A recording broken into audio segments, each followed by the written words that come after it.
Law university Patiala ਦਾ ਮਾਮਲਾ ਦਿਨ ਬ ਦਿਨ ਵਧਦਾ ਜਾ ਰਿਹਾ ਹੈ, ਜਿੱਥੇ ਕਿ ਕੱਲ ਇੱਕ ਪਾਸੇ ਵਾਈਸ ਚਾਂਸਲਰ ਦੇ ਵੱਲੋਂ ਛੁੱਟੀ ਬੰਦ ਕਰਕੇ ਯੂਨੀਵਰਸਿਟੀ ਖੋਲਣ ਦਾ ਐਲਾਨ ਕੀਤਾ ਗਿਆ ਸੀ ਤੇ ਉੱਥੇ ਹੀ ਦੂਜੇ ਪਾਸੇ ਯੂਨੀਵਰਸਿਟੀ ਦੇ ਵਿਦਿਆਰਥੀ ਡਾਕਟਰ ਉਹਨਾਂ ਕਿਹਾ ਕਿ ਭਾਵੇਂ ਵਾਈਸ ਚਾਂਸਲਰ ਦੇ ਵੱਲੋਂ ਕਲਾਸਾਂ ਸ਼ੁਰੂ ਕਰਨ ਦਾ ਐਲਾਨ ਕੀਤਾ ਗਿਆ ਪਰ ਕੋਈ ਵੀ ਬੱਚਾ ਕਲਾਸਾਂ ਦੇ ਵਿੱਚ ਨਹੀਂ ਜਾ ਰਿਹਾ ਤੇ ਜਦੋਂ ਤੱਕ ਵਾਈਸ ਚਾਂਸਲਰ ਅਸਤੀਫਾ ਨਹੀਂ ਦਿੰਦੇ ਸਾਡਾ ਧਰਨਾ ਇਸੇ ਤਰ੍ਹਾਂ ਜਾਰੀ ਰਹੇਗਾ। सोमवार तो शुरू हुए इस विरोध में हुण 5 दिन हो गए ने ते हुण इस मामले नूं लैके वख-वख सियासी पार्टियां ने भी रौला पाना शुरू कर दिता है। पंजाब महिला कमीशन की चेयरपर्सन राज लाली गिल का कहना है कि विद्यार्थियों की मांग है कि जदों तक वीसी के इंचार्ज हैं उदों तक वह धरना नहीं छड्डणगियां। विद्यार्थी चाहते हैं कि वीसी दीयां शक्तियां लईयां जाण ते ओह क्योंकि गलबात फेल हो गई है तो वीसी ने साडे दखल तो बाद कुछ नहीं किया है। इस लई मैं राष्ट्रपति द्रौपदी मुर्मू नूं पत्र लिखिया ते इसकी कॉपी मुख्यमंत्री नूं भी दित्ती गई है। जब हम कल गए थे वहां पे हमने स्टूडेंट्स को भी सुना था जो उनकी प्रॉब्लम्स थी और जो गर्ल्स की प्रॉब्लम थी कि हमारे कमरे में विदाउट अनाउंसिंग आए हैं ये और उनके ड्रेस कोड के ऊपर उन्होंने काफी कमेंट्स किए थे और उनको सुनने के बाद उनकी और भी बड़ी प्रॉब्लम्स थी जैसे फीस को लेकर कि स्टूडेंट्स को थोड़ा तंग किया जा रहा है कि आप फीस उसको जमा करिए, जल्दी जमा करिए और कुछ था कि हमारे जो कॉम्प्लेक्स है उसके लिए हमको कुछ लाइट्स चाहिए वहां पे और इस बात को लेके मैंने सारी स्टूडेंट्स से उनकी सारी प्रॉब्लम सुनी। उसके बाद मैंने वीसी से बात की तो वीसी के बात करने के बाद मैंने उनको पूछा कि ये सब हुआ है तब उन्होंने सब डिनाई कर दिया था कि नहीं ऐसा कुछ भी नहीं हुआ है। मैं गया जरूर था वहां पे लेकिन मेरे साथ वहां पे वार्डन थी, मेरे पास बाकी के और लोग थे, जबकि गर्ल स्टूडेंट ने मुझे ये बताया कि इनके ये नहीं इनके साथ 2 बंदे थे और वार्डन नहीं थी, वार्डन को बुलाया गया था। और उसके बाद में वीसी से को मैंने ये भी कहा था कि आप एक जो है कमेटी कॉन्स्टिट्यूट करिए जो कि स्टूडेंट्स के साथ डायलॉग करेंगे, उनकी प्रॉब्लम को सॉल्व करेंगे, उनको सुनिए और उनको अपोलोजाइज करिए कि जो आपने हरकत की है। तो उन्होंने मेरे को प्रॉमिस किया था कि हम आज कर देंगे उसको। तो जब मैंने आज 4 बजे तक उनकी वेट की फिर मैंने उनको फोन किया कि आपका ये सब कमेटी हो गया है या नहीं, तो उन्होंने बोला हम कर रहे हैं, हमारी कर रहे हैं कमेटी को। जब स्टूडेंट से बात की तो स्टूडेंट से बोला इन्होंने कमेटी की है, इन्होंने कोई बंदा बाहर का नहीं डाला उसमें जो कि बिल्कुल न्यूट्रल हो, कोई बंदा ऐसा नहीं डाला। और जब ये स्टूडेंट्स बात भी करने गए, उनके रिप्रेजेंटेटिव्स बात करने गए तो ये डायलॉग फेल हो चुका है और स्टूडेंट्स की डिमांड है कि हम तब तक जो है अपना स्ट्राइक नहीं खत्म करेंगे और किसी तरह से भी डायलॉग नहीं करेंगे जब तक ये वीसी जो है ये इंचार्ज है। वो कहते हैं इनकी पावर्स खत्म कर देनी चाहिए, इनको तो इनका इस्तीफा होना चाहिए। तो आई रिकमेंड जब ये डायलॉग फेल हो चुका है, हमारे इंटरवीन करने के बाद भी कुछ नहीं हुआ, वीसी साहब ने कुछ नहीं किया है, तो आई रिकमेंड कि वो खुद ही अपना इस्तीफा दे दे। And moreover I have written to the president of India, I have given to the copy to CM साहब ऑल्सो। जो मैं बात कह रही थी आपसे कि मैंने लेटर लिख रही हूँ मैं इसके लिए, वो लिखा जा चुका है, उनको भेजा जा चुका है एंड इनकी जो है इनको खुद ही रिजाइन कर देना चाहिए। इस बात पे इसमें शिकायत आई थी कुछ स्टूडेंट्स की कि उन्हें परेशान किया जा रहा है, उनके घर के पेरेंट्स को कॉल किया जा रहा है। जी हाँ, स्टूडेंट्स ने मुझे ये बताया कि पॉलिटिकल प्रेशर डालकर स्टूडेंट्स के घर पे पेरेंट्स को परेशान किया जा रहा है कि आप अपने बच्चों को मनाइए कि वो अपना धरना छोड़ दें, नहीं तो हम उनको कॉलेज से निकाल देंगे।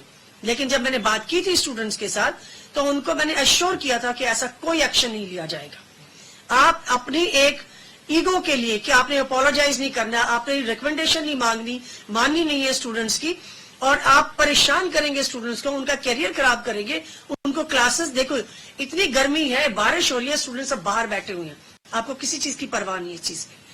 तो जो है ये पॉलिटिकल प्रेशर डालना, स्टूडेंट्स को परेशान करना, गर्ल्स को इस तरह से गलत कमेंट करके इस तरह से करना, ये बिल्कुल गलत है। Now I have taken my second step very seriously. I think this VC should be removed immediately. नहीं ਹੁੰਦੀ ਸਾਡਾ ਪ੍ਰੋਟੈਸਟ ਕੰਟੀਨਿਊ ਹੀ ਰਹੂਗਾ। ਉਹ ਫਿਰ ਇਹ ਗੱਲ ਸੱਚ ਨਹੀਂ ਆ, ਅਸੀਂ ਸਾਰੇ ਪ੍ਰੋਟੈਸਟ ਕਰਨਾ ਚਾਹੁੰਦੇ ਹਾਂ, ਅਸੀਂ ਸਾਰੇ ਇੱਥੇ ਆ। ਕਿੰਨੇ ਵਿਦਿਆਰਥੀ ਜਿਹੜੇ ਧਰਨੇ ਪ੍ਰਦਰਸ਼ਨ ਤੇ ਬੈਠੇ ਨੇ ਬਾਈਕਾਟ ਕਰ ਰਹੇ ਨੇ, ਇਸ ਓਵਰਆਲ ਵਿਦਿਆਰਥੀਆਂ ਦਾ ਬਾਈਕਾਟ ਹੈ? ਓਵਰਆਲ ਸਰ ਕੰਸੈਂਸਸ ਹੈਗਾ ਸਾਡਾ ਸਭ ਦਾ। क्लासेस लग रहे हैं कि स्टूडेंट अनाउंस हुए हैं लेकिन कोई भी छात्र अटेंड करने नहीं जा रहा है। हम फुल बॉयकॉट कर रहे हैं, कोई भी बैच फर्स्ट ईयर से लेकर 5th ईयर तक कोई भी उन क्लासेस को अटेंड करने नहीं जा रहे। यूनिवर्सिटी ने अनाउंस जरूर करी है पर हम उन्हें अटेंड नहीं कर रहे हैं। ऐसा नहीं कि हमारे टीचर्स हमें सपोर्ट में नहीं है, पर कहीं ना कहीं हमारे टीचर्स जो सारे टीचर्स हैं उनके पास ये अथॉरिटी नहीं है कि वो इस बात पे कोई एक्शन ले। तो ऐसा नहीं है कि वो हमारे सपोर्ट में ऑलरेडी नहीं है इट इज जस्ट दैट कि उनके पास इतनी अथॉरिटी नहीं है सारे टीचर्स के पास। मेनली ये कॉलेज प्रशासन ही है जो इस बारे में कुछ कर सकता है। जो कल हमारी मीटिंग हुई थी उसमें हमने जितनी भी अपनी मांगे रखी, पहले तो उन्होंने हमारी मांगों को बहुत अंडरमाइन किया और उसके बाद उन्होंने सीधे ये बोल दिया कि उनके पास कोई डिसीजन मेकिंग अथॉरिटी नहीं है। और जो आप स्टेटमेंट की बात कर रहे हैं, हम जब मीटिंग में बैठे ही हुए थे उसी बीच ये सारे स्टेटमेंट्स रिलीज होना शुरू किए कि विद्यार्थियों ने ऐसा किया वैसा किया है। ऐसा नहीं कि विद्यार्थी नहीं चाहते कि इस बात का कोई समाधान निकले। वो जो मीटिंग हुई थी उसका मेल भी हमारी तरफ से गया था, उन्होंने अग्री किया था, वो आए, लेकिन उन्होंने हमारी किसी भी मांग को ठीक से, उन्होंने सीरियसली ही नहीं लिया किसी भी मांग को। और स्टूडेंट बॉडी बनाने तो कोई तक को भी वो राजी नहीं हुए। तो जब ऐसी सिचुएशन आ गई है और वो हमारी मीटिंग में बैठे बैठे हमें हमारे फोन पे दिखाई दे रहा है, कहीं ना कहीं ये भी रीजन था कि हम वॉकआउट कर गए, क्योंकि हमसे बात के बिना उन्होंने बाहर ये बातें बोलनी शुरू कर दी कि हम प्रोटेस्ट ऑलरेडी कॉल ऑफ कर रहे हैं। इस वजह से भी वो डायलॉग वर्कआउट नहीं किया and as of now we continue to protest. नहीं बैठी है, सहमति हमारा ये था कि हमारी रिप्रेजेंटेशन जाएगी, उसके बाद उस पर बात होगी। अभी हमने पहले हमारी वो बातें अभी शुरू ही हुई थी कि हमारी वो कंक्लूजन तक निकली ही नहीं। हमारी डिमांड्स हमारी एक ही डिमांड है, हम चाहते हैं कि जो वीसी सर है वो वहाँ से रिजाइन करें या फिर वो यहाँ से रिमूव हो। चांसलर एक एक्शन ले, कमेटी बिठाएं, उनको रिमूव करें, क्योंकि जो हमारे वीसी सर है he is simply not fit to be the VC of this college. हमारे जितने भी स्टूडेंट्स यहाँ खड़े, जितने भी स्टूडेंट्स इस यूनिवर्सिटी में पढ़ते हैं, based on his conduct since his appointment, ऐसा नहीं है कि सिर्फ एक इंसिडेंट हो और हम आके खड़े हो गए कि नहीं वीसी को हटाओ। उनका जो कांस्टेंट कंडक्ट रहा है उसके बेसिस पे ही simply not fit to be the VC of this university. कुछ हम सभी कहते हैं पर ਆਪਾਂ ਜਿਨ੍ਹਾਂ ਨੇ ਹੁਣ ਦੇਖਿਆ ਉਹਨਾਂ ਨੂੰ ਪਤਾ ਨਾ, ਜਿਨ੍ਹਾਂ ਨਾਲ ਹੋਇਆ ਉਹਨਾਂ ਨੂੰ ਪਤਾ। ਇਵੇਂ ਤਾਂ ਉਹਨਾਂ ਨੇ ਤਾਂ ਹੋਸਟਲ ਵਾਲੇ इंसिडेंट पे भी कमेंट नहीं करे। मैंने नहीं, हमने स्टूडेंट से बात करी है, ये चीजें हुई हैं। जब मैं इसमें बैठी थी, वीसी सर ने ये भी स्टेटमेंट दिया कि वो कॉन्स्टेंटली वार्डन के साथ गए थे, लेकिन अपनी आंखों से देखा है कि वीसी सर पहले आए एक मेल गार्ड के साथ, हॉस्टल प्रोटोकॉल के खिलाफ है जो, उसके कुछ देर बाद फीमेल गार्ड आई और स्टूडेंट्स और गार्ड्स ने वार्डन को फोन करके बुलाया। फीमेल गार्ड सीगी ये साडी कॉमन प्रैक्टिस है कि इंस्पेक्शन लिए आंदे ने, वो सानू बुरा वो नहीं लग्या, पर फर्स्ट ईयर्स नहीं लेके गए ने। सिर्फ फर्स्ट ईयर्स ने अपना ग्रीवियंस दस्या सी, ਉਹਦੇ ਉਹਨਾਂ ਨੇ ਆਪ ਕਿਹਾ ਕਿ ਮੈਂ ਚੱਲਦਾ ਤੁਹਾਡੇ ਨਾਲ। ਬਿਲਕੁਲ ਚੀਫ ਵਾਰਡਨ ਹੈਗੇ, ਉਹ ਇਨਸਪੈਕਸ਼ਨ ਕਰ ਸਕਦੇ ਨੇ, ਸਾਨੂੰ ਕੋਈ ਪ੍ਰੋਬਲਮ ਨਹੀਂ ਆ। ਪਰ